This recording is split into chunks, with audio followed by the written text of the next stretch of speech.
NCAA umpires, really any umpires, they have success, and then they think they've arrived, and they stop learning. Right. What can be done about that? You know, I'm glad you brought that up, because that's one of my one of the things I've always tried to do my whole career.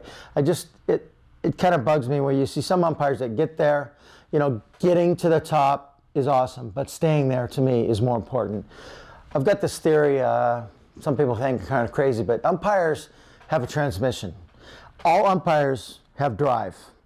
Every umpire has drive. The best umpires have just drive. The second best umpires have drive and neutral. They'll kick it into drive, and they go and climb and get all the way here, and then they kick it in neutral and just coast. Then you have the third type umpires. They have drive, they have neutral, and they have park. So their careers are just boom, boom, boom, then they put it in neutral, and then they just kind of put it in park. And then the fourth type umpire, obviously you don't want to be this guy at all, but they've got drive, every umpire's drive. They have neutral, they have park, and they have, unfortunately, reverse.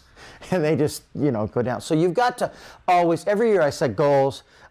We all set goals. Goals are important. We always talk about goals. But every year I pick one or two aspects in my game, in my mechanics, in my umpiring to work on that year, to keep me fresh, to keep me this, always doing this, always advancing, to always improving, okay? We talk about the three, I call them my 3 A's of improvement, Danny. I talk about, first of all, I've got to admit when I'm, even no matter what level you're at, I've got to admit that I screwed something up. I've got to admit that I was wrong on a play or positioning, whatever it is. If you can't admit, you cannot improve. The second thing I've got to do is I've got to accept constructive criticism. Constructive criticism from my peers, from my partners that I'm working with. That's part of being a good partner, is to be able to walk in the locker room after the game and just say, what do you got for me? And admit, I've messed this up, and then accept. Then the third, and just as important as all of them, you've got to act upon the constructive criticism or the help that you've received. Because if I can admit and I can accept it and with an open heart and admit I messed that up and I really do, but if I don't go out and act upon it, what improvement have I shown? So you've got to do all 3 steps.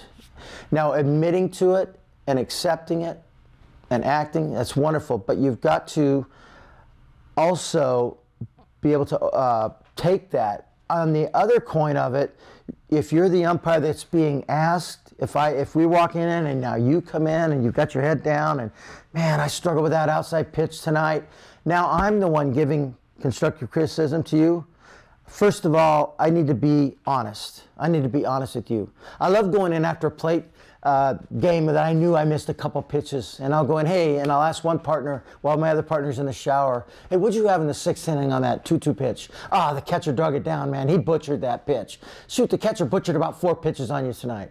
Okay, and then I'll know in my heart I missed it. Now you'll get in the shower, and my partner, he'll come out, I go, hey, what did you have on that 6th inning pitch? He goes, I thought you missed it. I thought it was a good pitch you could have got.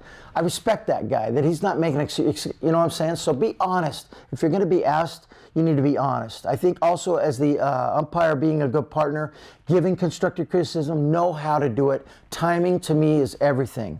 We all think about timing with balls and strikes, safes and out, all that, but timing after a game on when to give constructive criticism, just come in and cool down a little bit and wait. Don't walk right in the locker room as soon as you get in there. We all know we've had that partner. Oh man, what are you looking at? What are you seeing on that? Okay, just know how to say it and wait for him to maybe ask for that. But when he does ask, be honest. Let's be honest. And that's how we become better.